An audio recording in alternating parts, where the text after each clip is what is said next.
I think the 21st century, if there were one 21st century skill we need, it would be courage, because it is a time when everything is trying to tell you who you are. And the greatest courage is to say, this is who I am. And then you have to go through a vetting, though. The threat is real in the vetting. And, and again, it's backed up with consequences. Right. Whether they are artificial.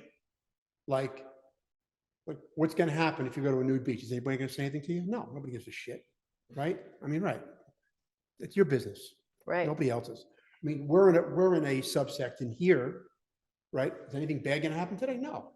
But to the outside world, we're doing something pretty shaky in here. Don't I know it, brother? But oh yeah, thank you. Right, I know, I agree. I mean, I think the thing that exists now that didn't exist before is that if you go to that nude beach, somebody may take a picture and put it online. True. And these are and that's how the threat of cancellation came about, and to live,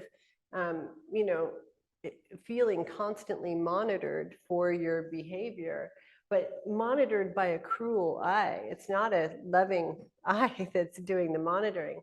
And so the most subversive act you can do at this time is to be exactly who you are in the face of all of that. And we just did a talk, black box talk with Omari, and he brings a lot of Black history into the conversation.